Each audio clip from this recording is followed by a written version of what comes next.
morning, respected dignitaries, teachers and dear colleagues.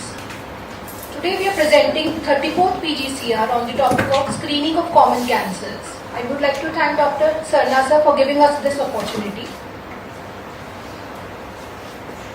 I am Dr. Pranjjal from the Department of Medical Oncology. We will be covering this seminar on these topics. I will be covering the cancer burden globally and in India. So cancer, often called the emperor of all maladies, the king of all terror, a phrase popularized by Dr. Siddhartha Mukherjee, who is US-based oncologist, in his book, The Emperor of All Maladies. This title reflects how cancer has been feared throughout the history due to its unpredictable behavior and ability to spread and high mortality. The symbol of crab here represents how cancer tends to invade the surrounding tissue and extend its claws into different parts of the body. Metastasis is the unique property of cancer that leads to its fatal outcome. Now, to truly understand the impact of this emperor, let us see the global trends. Global incidence of cancer was around 20 million in 2022 as per 2022 Globochem data, meaning 1 in 5 individuals will develop cancer in their lifetime. And looking at the mortality, around 50% died in the year 2022. Looking at the most common cancer, lung cancer leads, followed by breast, colorectal contributing to around 1/3 of the total cancer cases. Similarly, for cancer-related deaths, lung remains the leading cause, followed by colorectal and liver. Interesting point to note here is that breast cancer, which is one of the most commonly diagnosed cancer, is not among the top 3 causes of cancer-related mortality, which highlights the success of early detection and advance in the multimodal treatment. Now shifting focus to India, the cancer burden significantly remained high as per Globochem 2022 data. In 2022, India reported around 14 lakh new cases, ranking 3rd globally in terms of incidence, and out of around 60% patients died, India ranks 2nd globally in terms of cancer-related mortality, highlighting the higher case fatality rate. Looking at the most common cancer in India, breast cancer accounts for 40% among females, followed by lip and oral cavity, mainly in males, followed by the cervical cancer, reflecting the impact of tobacco use, unhygienic conditions and inadequate screening practices. When we look at the cancer-related death, lip and oral cavity are the leading cause, followed by lung and breast. Unlike global trends, oral cavity cancer majorly occurs in low and middle income countries. It ranks very high in both incidence and mortality in India, clearly pointing towards the public health burden of tobacco consumption. A critical point to note is that around 1,300 cases die every day in India because of these cancers. For addressing this, screening is the main modality that we can use in asymptomatic individuals to diagnose the neoplastic lesions. The importance of screening lies in 2 important aspects. First, it helps in reducing the overall burden by identifying the disease at the earliest in its more treatable stage. And second, the more important, screening allows us to detect the precancerous lesion and early stage cancer before it progresses to the advanced stage. It is particularly holding true for breast, cervical cancer and oral cancers. Now here we can see how cancer develops over time and how screening can help us. Initially, we start off with the normal cell where nothing abnormal is detected and normal screening can be continued. Over time, with accumulation of mutation, the precancerous lesion develops, like erythroplakia and leukoplakia, and at this stage, screening is very useful because at this stage, we can offer complete treatment to the patient and prevents its development into the cancer. If disease further progresses, it becomes early stage cancer. The tumor is still localized and detecting at this stage helps us in giving the appropriate treatment. As the disease further advances into stage 2 and stage 3 into the locally advanced disease, now treatment is still possible, but it becomes more complex and outcomes are comparatively unfavorable. Finally, coming to stage 4, when the disease becomes metastasis, that it goes to the other tissues, treatment is still possible, but now we can offer the palliative treatment to the patient and just in aiming to prolonging the life. So this diagram clearly highlights that earlier the detection, better the prognosis we can offer to the patient. In the Western population, the lesions are usually picked up in the early stage, in the precancerous lesion and stage 1 because of the good screening practices. But in our country, we usually diagnose patient in stage 3 and stage 4, leading to poor mortality and morbidity. Now focusing on the most common cancer, the first most common cancer being breast cancer. In breast cancer, early detection largely depends on recognizing the clinical warning signs like painless hard lump, nipple changes like retraction, nipple discharge, usually spontaneous or bloody, skin changes like dimpling, puckering, pubic orange appearance, recent change in the shape and size of the breast or painless hard lump. Coming to the second most common cancer in India, cervical cancer, which is mainly because of human papilloma virus in 99% case.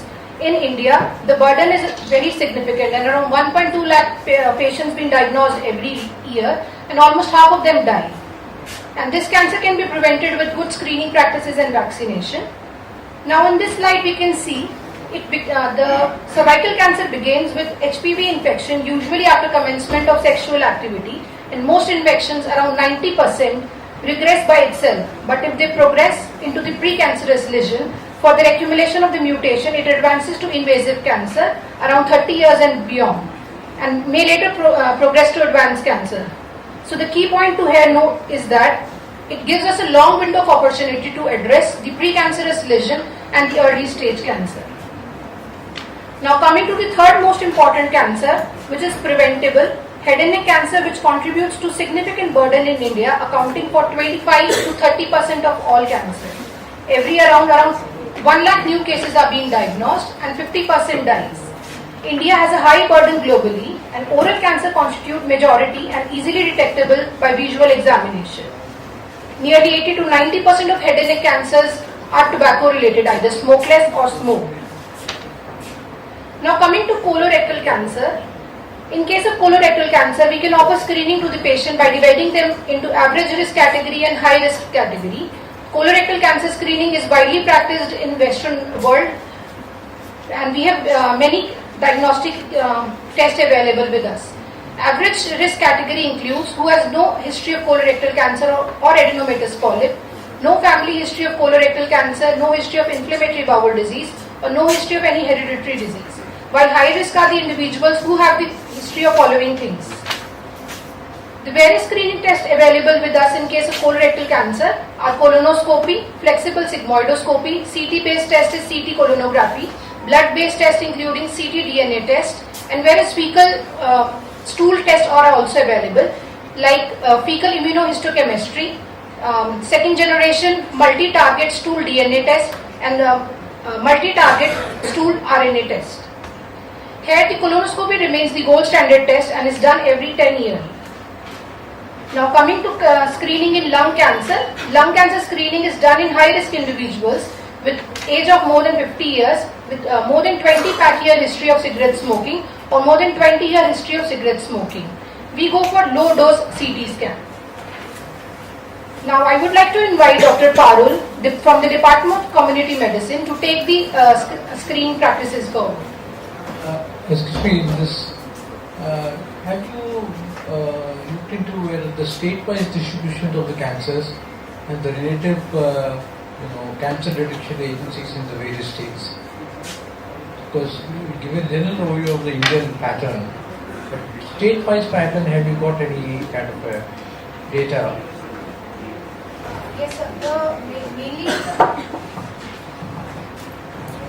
Mainly the oral and head and neck cancers are mainly more common in South Indian population, and mainly the screening practices are also from the South Indian population. Various guidelines are we have from South India, like one Kerala based strategy they have given for the early detection of oral cancers. So maybe I can highlight on that. Everybody is aware that health is in our country a state subject. So the government at the center may pass a decree or a law or a recommendation, but the states are not mandated to follow that. So we have a national cancer screening program, national cancer registry, national cancer preventive program at the national level. but implementation in the states is varied and different. With regards to epidemiology, the northeastern states, Manipur, those 7 sisters, Assam and beyond, they have the highest incidence of cancer, and the main reason for that is excessive use of tobacco. Certain cancers are more common in the northern states. Most common example is the gallbladder cancer. Certain cancers are much more common in the southern states. Like, for example, stomach cancer in the southern states is the number 1 cancer. So there are regional differences in our country itself, not only country to country, not only low middle income countries versus Europe and US, but in our country also there are regional differences, and that is what highlights the environmental impact of carcinogenesis. In addition to the genetic mutation, there is a major environmental impact to carcinogenesis. A follow-up question on that is whether the kind of genetic markers have been plotted, because there's known association, as you also stated. Has that been marked out in our Indian population? Because certain cancers have got, so any communities, anything which have been marked out for specific cancers? For the information of the residents, there are 2 types of cancer registries in the country. One is a hospital-based cancer registry, and the other is the community-based or the population-based registry. The disadvantage of having a hospital-based registry is that supposing you have very good services for head and neck cancer, head and neck cancers will come here. So that is a sort of a biased registry. The other one is a population-based registry where all the pathology centers, all the hospitals, and a specified population is taken. So there are about 30 odd registries, including population and hospital-based, which annually publish their data in the ICMR. And there was a cancer atlas project of the country where all the different states presented their cancer data. So as far as that is concerned, and that showed, like Dr. Hemant said, in the eastern part, very high head and neck. In the northern part, like Kashmir, a lot of esophagus is there because they have very hot tea and keva, right? So that leads to problems of CSO. So various states, and one statement which I don't agree with you, South India has less amount of head and neck cancers. Why? Because tobacco chewing is not so common there, right? Residents coming from South, they have never seen abandos of these like we see here. Here, the tobacco, eating, chewing, this is too much. And as far as this is concerned, I think we'll just stick to the cancer screening and then go on. So I think just to add to that, there are certain registries which are mandatory with the ICMR. And that's what forms the basis for the certain national programs. I think the HPV was based upon that particular data which came in from the ICMR guidelines for implementation at the national level. And I think just to add to that, happy to tell you that we have a MOU, our institution, with the National Cancer Registry Project. We have 3 or 4 data entry operators employed through them, and on a monthly basis we are providing them our cancer data, and they are giving us 8 lakh rupees a year, the National Cancer Registry Project. I think further to this, one is we have to add electronic health record system. So that will lead to very good sort of awareness.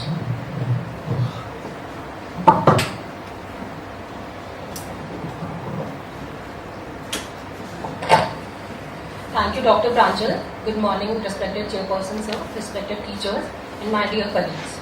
Now I will continue with the cancer screening at community level. As Dr. Pranjjal has already given us an overview of the burden of cancer, the next important aspect is how much of this burden is preventable. Around 40% of the cancer cases are preventable. This is where primordial prevention, that is the first level of prevention, plays a key role by preventing the development of risk factors by lifestyle changes. Risk factors are broadly classified into two groups, modifiable and non-modifiable risk factors. So let's talk about modifiable risk factors. Firstly, tobacco, taken in any form, smoked and smokeless, is one of the most important preventable risk factor for cancer, accounting for nearly 30% of the cancer mortality worldwide. It is strongly associated with head and neck cancers most commonly, then laryngeal, esophageal, lung, bladder cancers. Chronic and prolonged alcohol use increased risk of liver cirrhosis and hepatocellular carcinoma, along with the pancreatic and other gastrointestinal cancers. People consuming a diet including packaged food, processed food, red meat, high fat contributes to colorectal and other gastrointestinal cancers. Infections contribute to 20% of the cancer cases worldwide, especially human papilloma virus, hepatitis B and C virus, Epstein-Barr virus, and H. pylori infection.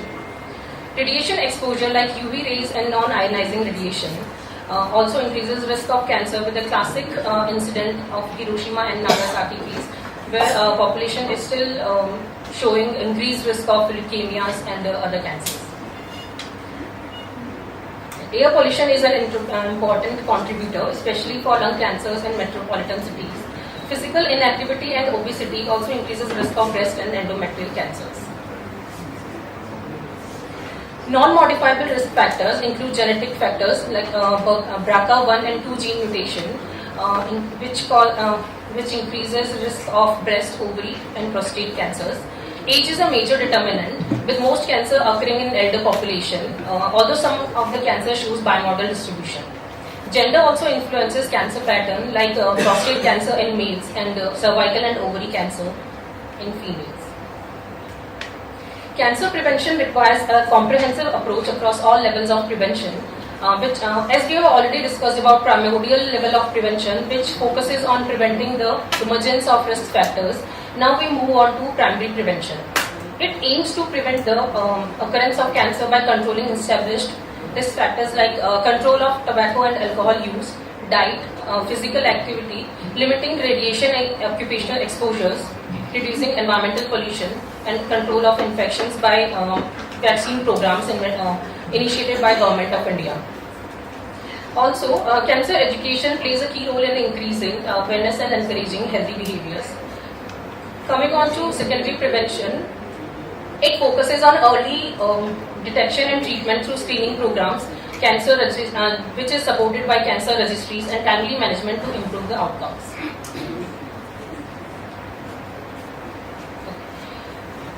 These are the warning signs of cancer, which can be studied by the use of mnemonic caution. C stands for change in bowel and bladder movement, lesion that does not heal, unusual bleeding or discharge from any part of the body, thickening or lump present in the breast or elsewhere, indigestion or difficulty in swallowing, obvious changes in size, shape or color of a wart or mole, nagging cough or persistent hoarseness. The Government of India has operationalized cancer screening under the National Program for Prevention and Control of Non-Communicable Diseases, in which cancer is the major burden. It was launched in 2010, including the population 30 years and above. The primary aim of this program is to reduce premature mortality from non-communicable diseases. It mainly emphasizes on early diagnosis and screening of the disease, and decentralizing the initial management at community level healthcare system. The main objectives are prevention and control through the behavior and lifestyle changes, early diagnosis and treatment of the cancer, capacity building, establish and develop facilities for the palliative care and rehabilitation, and strengthening the surveillance system to monitor morbidity, mortality and risk factors. Thus, this program adopts a comprehensive continuum of care approach, integrating incidence prevention, screening, diagnosis, treatment, and follow-up, which is essential for effectively addressing the growing burden of NCDs in India. There are three common cancers in India: breast, cervical, and head and neck cancers, which will be subsequently taken up by the follow residents.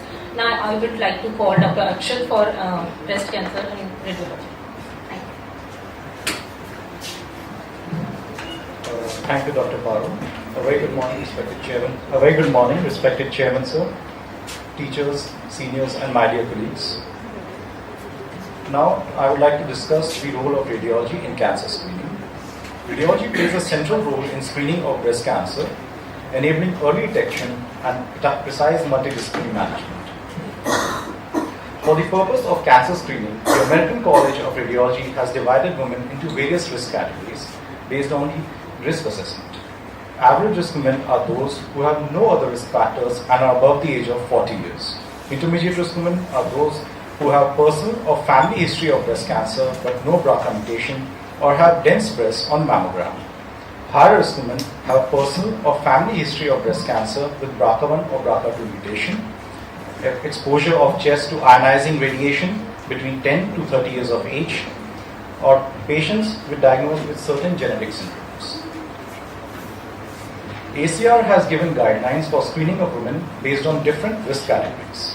Average risk women should undergo annual mammography starting at 40 years of age with targeted ultrasound if required. Intermediate and high risk women should undergo annual mammography at an earlier age.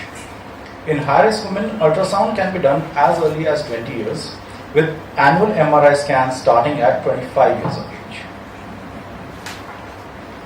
This is a quick review of the differences in guidelines between American and various European societies. The key highlight is that mammography remains the primary modality for screening across all societies with or without digital breast tomosynthesis. Also, in high-risk patients, MRI is indicated in all women above 25 years of age. ICMR recommendations. ICMR stresses upon self-breast examination after 25 years of age. Population-based screening is recommended for women above 30 years of age, primarily using clinical breast examination by trained healthcare workers. It is done once every 2 years. Mammography is not used for mass screening due to cost effectiveness and resource constraints. Mammography remains the first line screening modality with good sensitivity and excellent specificity. It is indicated in all women of screening age group and high risk women. Although there are no contraindications of mammography, it is avoided in certain cases like pregnancy, severe breast pain, recent breast surgery, etc. In mammography, two standard views are taken, mediolateral oblique view and craniocaudal view. Additional views may be taken depending upon lesion conspicuity and characterization. Here we have the standard views of mammography, the right craniocaudal view, the left craniocaudal view, the right mediolateral oblique view, and the left mediolateral oblique view. Since screening mammography is done annually, there is a concern amongst the people regarding the radiation exposure. However, the radiation exposure in annual mammography is well within the FDA-mandated safe limits. Digital breast tomosynthesis. It involves multiple projections acquired across an arc that are reconstructed into a series of stacked images giving 3D information. Its advantages include increased screening sensitivity, better lesion localization, improved cancer detection, and lower recall rates. Radiation dose is similar to conventional mammography with advanced reconstruction algorithms. Here we have in these images we can see the 2D mammogram images of craniocaudal and MLO view, in which we can see subtle architectural distortion, where seen on DBT shows a mass, and on magnification we see mass with speculated margins. Breast ultrasound is the second line of imaging for screening of breast with good sensitivity and specificity. There is no radiation exposure, hence it is absolutely safe in pregnancy and lactating women. There is improved cancer detection when combined with mammography. It is the preferred modality for guided biopsy. It is indicated in women with dense breasts where mammography sensitivity is reduced, in high-risk women for adjunct screening, in young women to avoid radiation exposure, and in pregnant and lactating women. There are absolutely no contraindications of ultrasound. Breast MRI. It is the most sensitive modality for detecting breast cancer with excellent sensitivity and specificity. It is done in prone position only with dedicated breast coils. Dynamic contrast enhanced MRI is the standard protocol which is followed. Contrast enhanced MRI should be done between 7 to 14 days of menstrual cycle. Pertaining to screening, annual MRI is indicated in only two scenarios: annual screening in high-risk patients and detection of contralateral occult cancer. MRI is contraindicated in patients with non-MRI compatible pacemakers, certain ferromagnetic implants, gadolinium allergy, and severe claustrophobia. Relative contraindications include renal failure and inability to lie prone. BIRADS, or Breast Imaging Reporting and Data System, is the most clinically important standardized reporting system for classifying breast lesions. It helps in guiding further evaluation, follow-up, and necessary management. BIRADS stage 4 and stage 5 are suspicious for malignancy, with likelihood of cancer ranging anywhere between 2 to 95% in category 4 and more than 95% in category 5, warranting a tissue biopsy. These are the cases from our mobile screening van. Here, a 60-year-old woman came for screening, showing high density irregular mass with spiculated margins in the central quadrant of the right breast.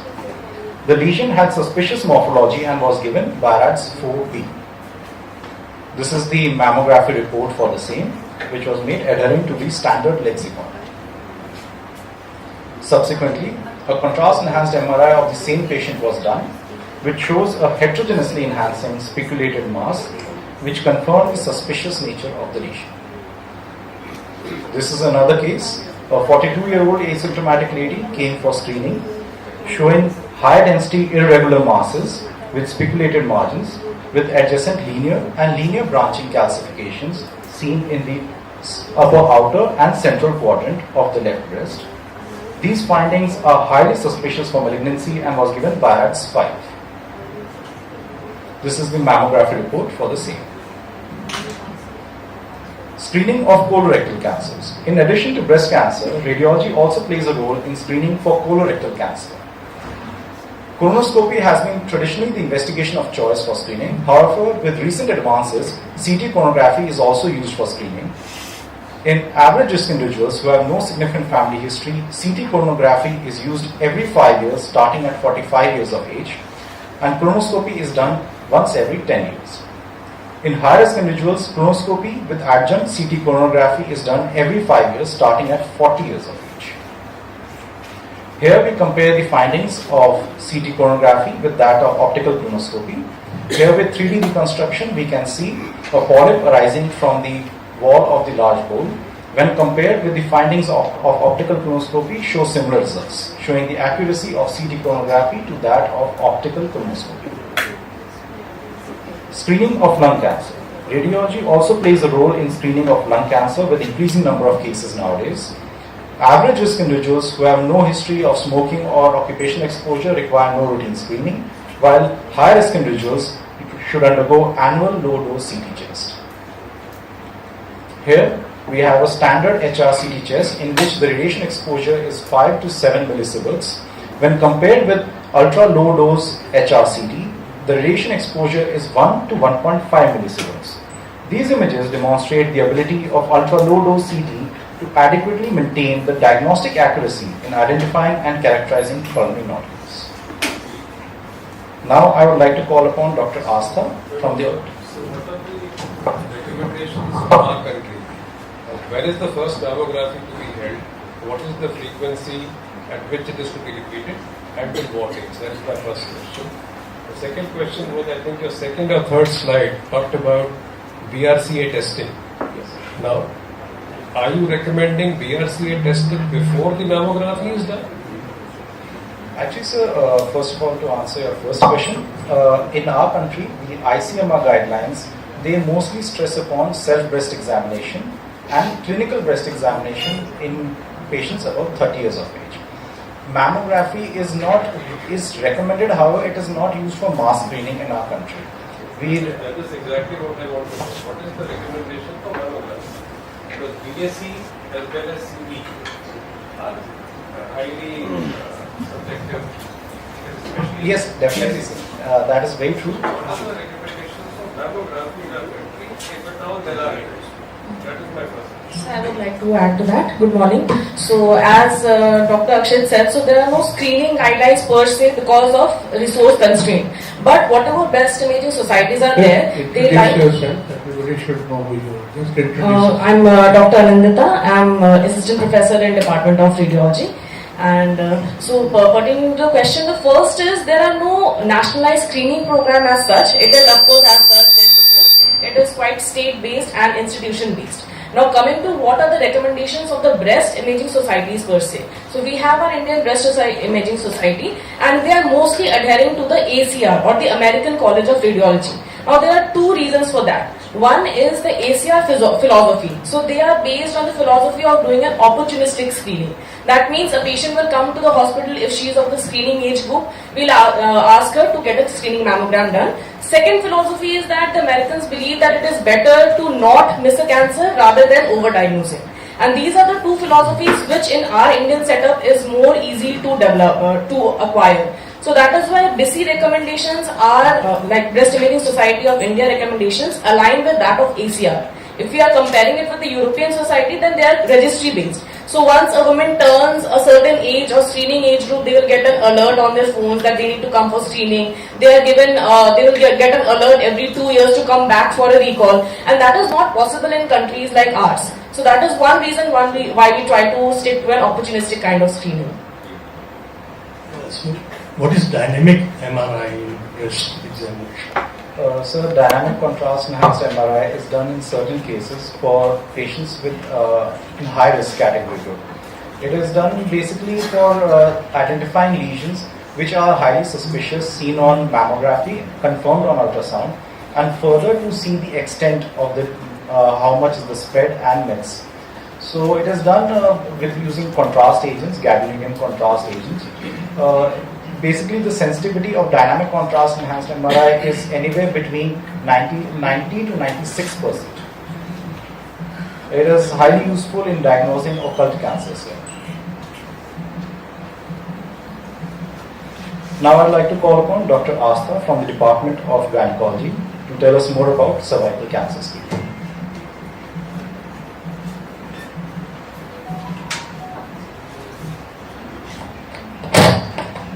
Thank you, Dr. Akshit.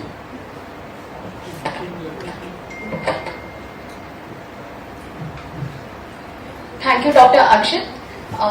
Good morning, respected chairperson, sir, dear teachers, and my respected my colleagues. Today, I'll be talking about cervical cancer screening and HPV vaccination. Moving on, why screening of cancer cervix is effective. Cervical cancer, it starts with infection by the human papilloma virus, where immune system clears the infection on its own. Now, since infection with human papilloma virus leads to precancerous lesions over 10 to 20 years, further causing invasive cancer, here it has got the long latent phase in which, since cervical cancer has got slow progression of about 10 to 20 years, hence screening plays an important role in detecting the early changes. Now, talking about screening for cervical cancer, screening of all sexually active women and timely treatment is done. It is effective as it can be detected earlier. Infection with HPV is the primary cause of cancer cervix and its precursor lesions. It is also related to anal, oropharyngeal and vulval cancers. It is a preventable cancer since vaccines are available for cervical cancer. Now, talking about HPV, which is a human papilloma virus, it belongs to Papilloma viridae, which is a non-enveloped virus with double-stranded DNA genome. It also causes cutaneous and anogenital warts depending on the subtypes, which may further progress to carcinoma. There are 13 high-risk subtypes, out of which HPV 16 and 18 are the highest virulent types. Now, talking about the natural history of cancer cervix, when HPV infection occurs, 90% of it gets clear within 2 years on its own, while 60% it regresses within 2 to 3 years. HPV, it gains access through microinvasion and infects the basal cells. Now, if it doesn't get cleared, CIN, which is cervical intraepithelial neoplasia, develops, and around 30 to 70% of high-grade lesions, they progress in 10 years, causing invasive cervical carcinoma. Now, when to suspect cervical cancer?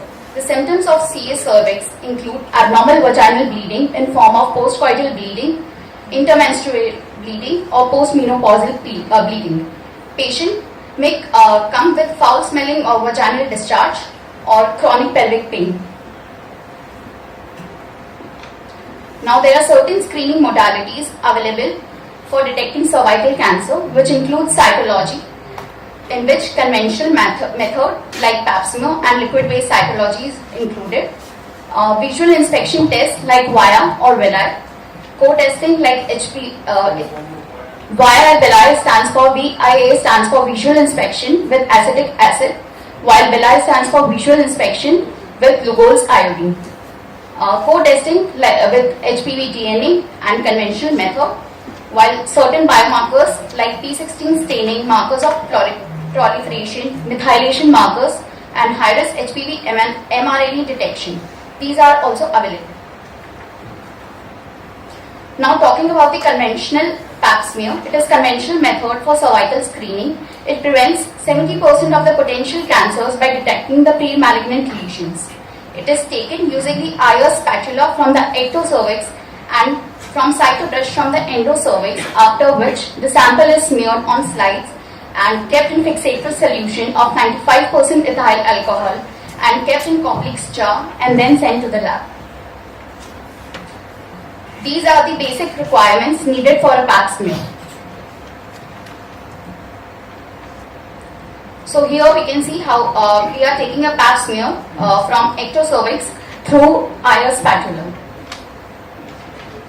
Now, moving on with HPV testing, it is a hybrid capture tube kit approved by FDA. The sample is collected similarly like pap smear, with cervical swab taken from the transformation zone and placed in the transport medium. In this method, liquid-based medium is used to collect and preserve the cervical cytology cells and then transported to lab. It detects whether a person is infected with one or more of the 13 high-risk subtypes, and it is used as a screening test for age more than 30 years of age.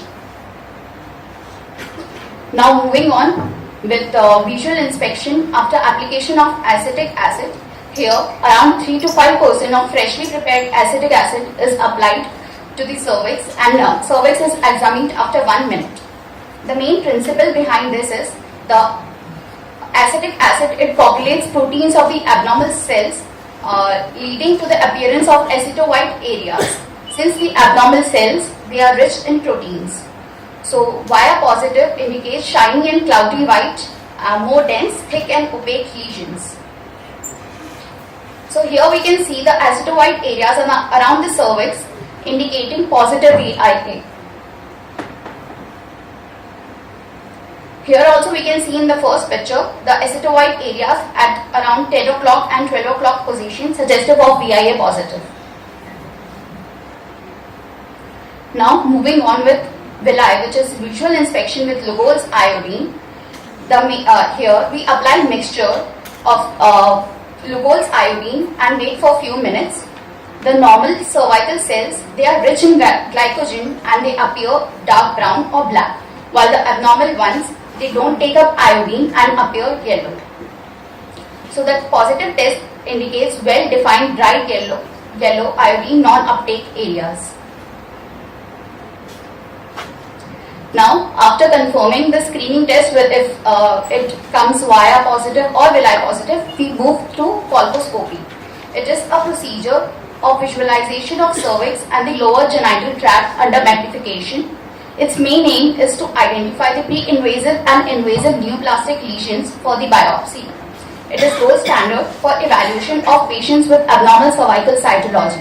Its main indications are abnormal pap smear, positive VIA or villi, suspicious looking cervix, or follow-up of any treated lesion. So here we can see that using a colposcope, we can see the cervix through speculum under magnification. Now, the Foxy recommendation for screening. So we start regular cervical screening at the age of 25 years among the general population. Screening with cytology is done every 3 years or by HPV DNA every 5 years in good resource settings, while with via every 3 years in low resource settings. We stop screening at 65 years of age with adequate screening after 3 consecutive negative pap smear or 2 consecutive negative HPV DNAs.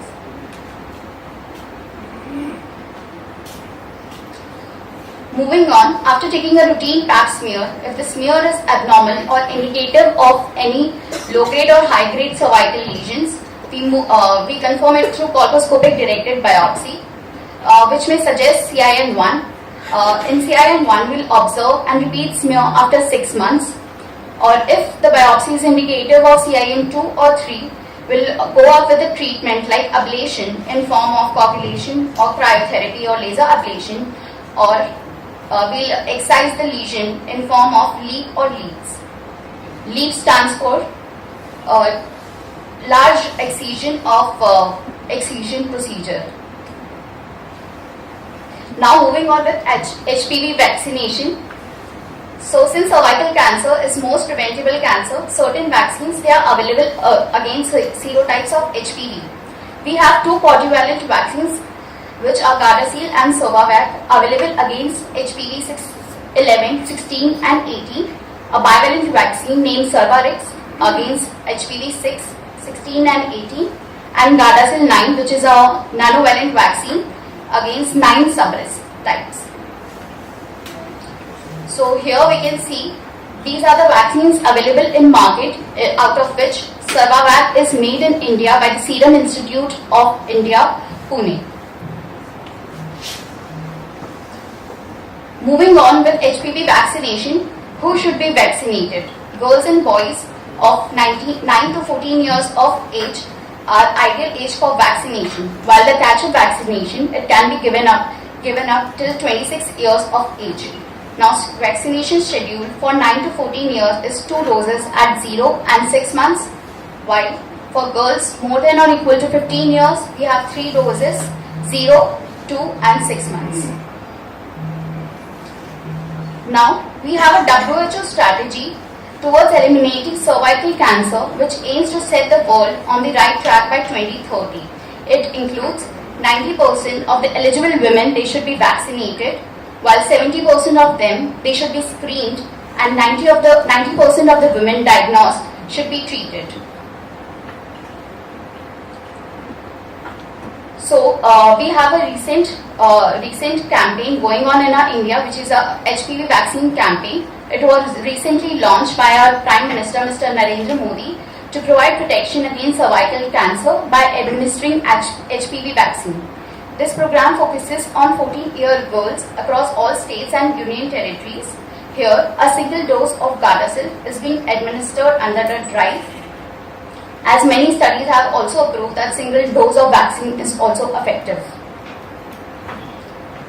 So this is how we can screen and prevent the cervical cancer. Now I would like to call Dr. Rohan to discuss the role of pathology in cervical cancer.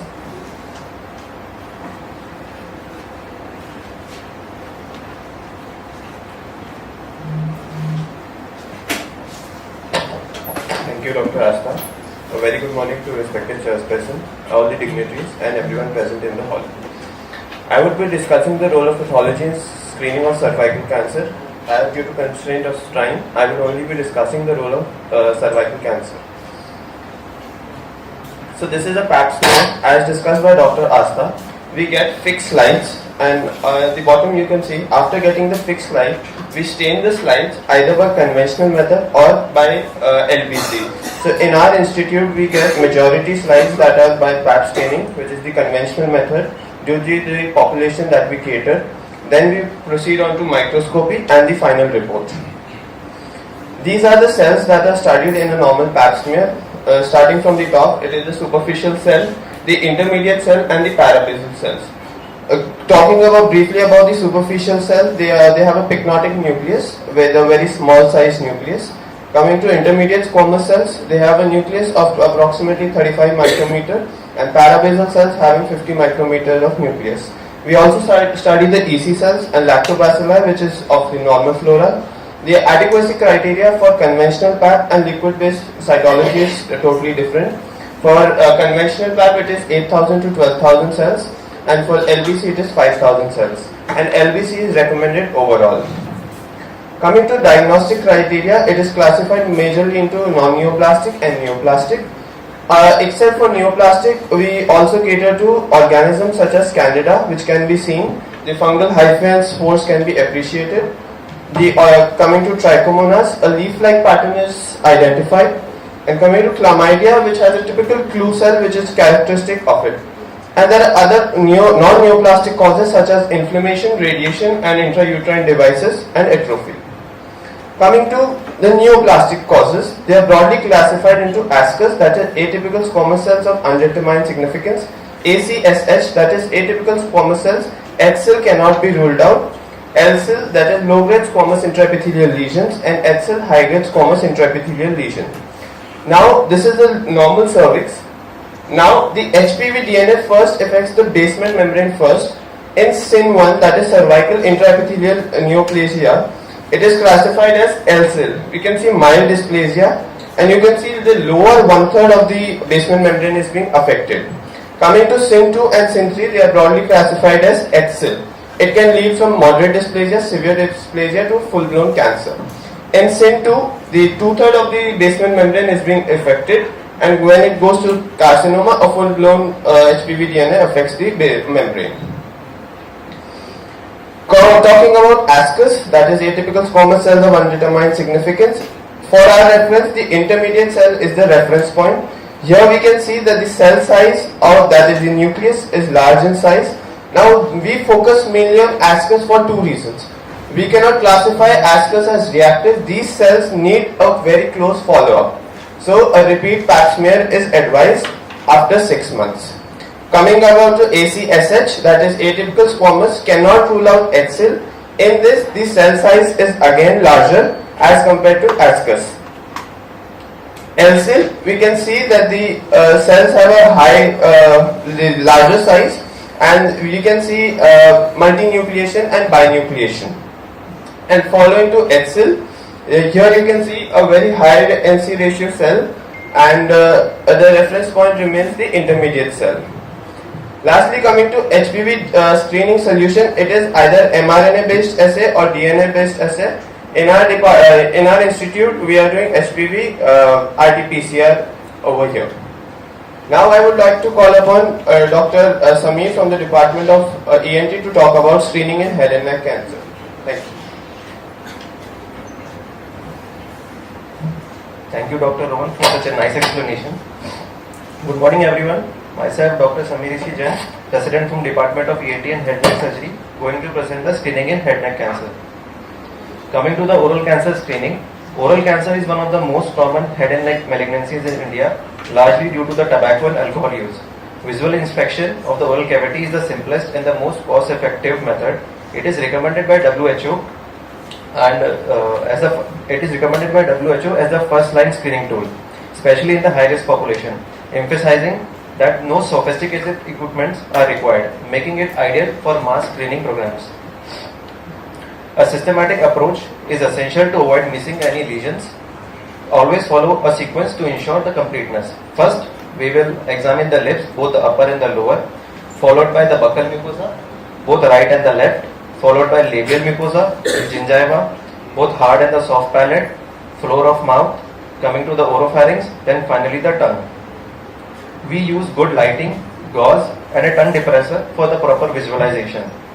We pay special attention to the high risk site, especially the lateral border of the tongue and the floor of mouth. Not all abnormal lesions in the oral cavity need biopsy. Some lesions may result from chronic irritation. It can occur in both tobacco and non-tobacco users. In non-tobacco users, it occurs due to the chronic irritation, due to ill-fitting dentures, half-broken tooth, or poor oral hygiene. In India, especially in the rural areas, people have poor oral hygiene, which predisposes them to infection. There are some red flag signs which will mandate the biopsy. As we can see on the screen, on the first picture there is a whitish patch which is called as a leukoplekic patch. Leukoplekic patch are pre-malignant, but not all are malignant. Secondly, there can be a reddish patch called as the erythroplakia. Erythroplakia has a higher malignant potential than the leukoplakia. It is about 10 to 20 times more malignant than leukoplakia. Then there can be mixed erythroleukoplakic patch, mucosal ulceration not healing for more than 2 to 3 weeks, or any hard indurations. Then other concerning findings are fixed mucosal lesions, unexplained mucosal bleeding, or asymmetry in the tongue, palate, or the floor of mouth. In the neck, if there is unexplained lymphadenopathy, which is hard, non-tender, more than 1 centimeter and persistent for more than 3 weeks, we should find the primary cause. As a thumb rule, in India, if a male patient more than 30 to 40 years of age is presenting to an OPD with a history of smoking and has unexplained supraclavicular cervical lymphadenopathy, we should suspect malignancy. Oral cavity screening has been significantly proven to detect the lesion early and improve the outcome. The Kerala model, a landmark Indian study showing the effectiveness of the screening, a community-based randomized controlled trial performed by the nurse where they performed visual oral screening in Trivandrum, India. It is conducted in the high-risk population of tobacco and alcohol users. It was conducted over 9 years with 3 screening rounds. A total of over 1.3 lakh individuals were screened, and the result of the study was 22% reduction in the mortality and a better 5-year survival in screen detected cancer cases versus the symptomatic cancers. This proves that community level screening works in India. Now coming to the M-Sheet, which is a project in the innovative mobile health initiative designed to improve early detection of the oral and head and neck cancers in a community settings. It combines the mobile technology with trained health workers and telemedicine. In India, most patients present with advanced stages, mainly due to the rural population, have limited access to specialists. So this is a tech-assisted screening approach in which first we identify the high-risk individuals, followed by the data entry into the mobile app, which is then followed by the visual oral examination with good torch tongue depressor by a health professional, followed by image capture, then teleconsultation. Then we divide the risk into a low risk and high risk. The low risk we do a follow-up, and for the high risk we do a refer to a higher center where we do a biopsy, and then we do a regular follow-up and tracking. So in the end, I would like to say, for oral cancer screening, it will need only a 5 minutes to screen the oral cavity, and we require only a tongue depressor,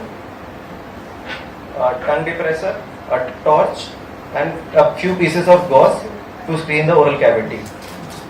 Now, I would like to call Dr. Lalit Mohan sir to carry this conversation forward. So good morning, Emeritus Chairperson sir, respected teachers, my dear friends and students. I think most of the things have been covered. I will be just talking about what we are doing and what we intend to do in future.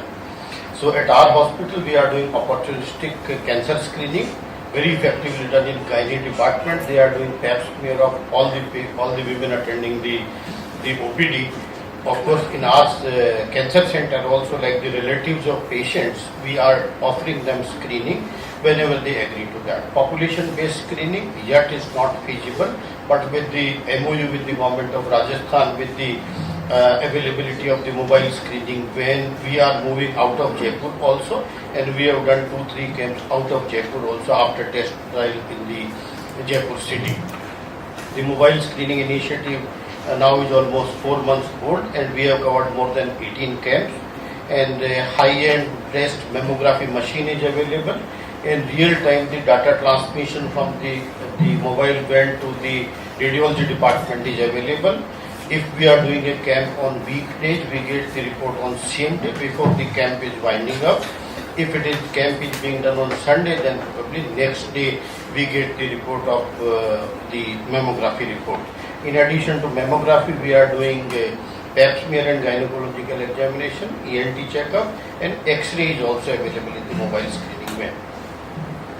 These are few snapshots of the mobile screening van, and we are quite excited about that. And we had discussed with the government of Rajasthan. They have allotted us Tonk as district to start working in a block of Tonk as well as in Bhilwada Gulabpur area. Two things they have done. So till date we have done screening of registration of close to 1500.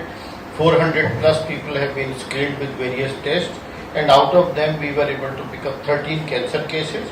2 breast images we have seen, and majority of them were head neck cancer cases.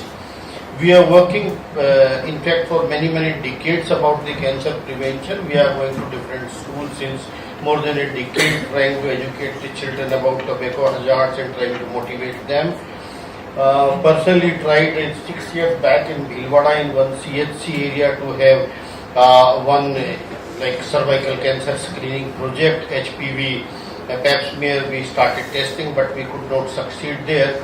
We had done various awareness activities, tobacco campaign in various factory workers, companies, awareness talks at various levels, and happy to share that after joining Mahatma Gandhi Hospital over last 3 years, we have representation of Shri Ram Cancer Center at the annual meeting of American Society of Preventive Oncology, where I was given the travel grant also $1,500, and last year we had representation in the European Society of Preventive Oncology also, where 2 papers, one was about the tobacco awareness and cessation oral screening project which we have done in Bhilwada and Bhavani Mandi, so more than 300 patients data were there in that poster, and other was about the cervical cancer awareness project. So both these papers were there. We have seen about the rapid rise in the cancer incidence, and we can see these 3-4 major cancers in the lip and oral cavity, almost 70% plus projection by the WHO in next 25 years. And if we see the breast cancer projection of more than 65% number as well as the mortality, both is likely to increase, and the cervical cancer also. So there is a huge gap between the incidence and mortality, and this is high time that we all should work together. Even the colorectal also is rapidly rising, GI cancer is rapidly rising. So in India we are witnessing a tsunami in the cancer burden. Lifestyle is rapidly changing, and aging is advancing. So both these factors leads to high number of cancer cases. The mortality is high in developing countries. So we cannot afford to have more and more of advanced cancer cases. So we need to work at prevention as well as early detection level. So the challenges are illiteracy, infrastructure, low priority of cancer, and there are various gaps. Primary, secondary prevention has been done by Dr. Parul very well, and we need to focus from the treatment centric to the prevention as well as early detection centric. These are 3 common cancers we have discussed. A few words about the good cancer screening tests. Nowadays various blood-based tests are available, which are pretty expensive tests, more than $1,000 test, and the specificity sensitivity is low. So we need to have the benefit and harms of any screening test done. Ideal cancer screening test should be affordable to most of the people, and the test should be such which can be implemented in the remote rural areas of Rajasthan and to like poor person as well. It should not be highly expensive. The fight against cancer will be by prevention as well as early detection, and we all need to unite together, because it is not only the responsibility of government to bring down the cancer awareness and other programs successfully.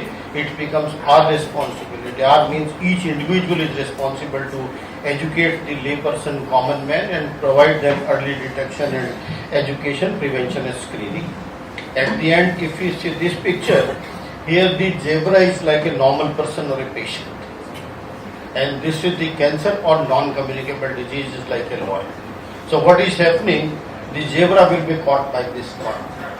The zebra cannot run faster than this one. What does the motorcycle indicate? If we can provide the modern motorcycle, which is in the form of healthcare workers, infrastructure, providing them early detection, screening, then probably this zebra can run faster than this one, and we can save millions of lives.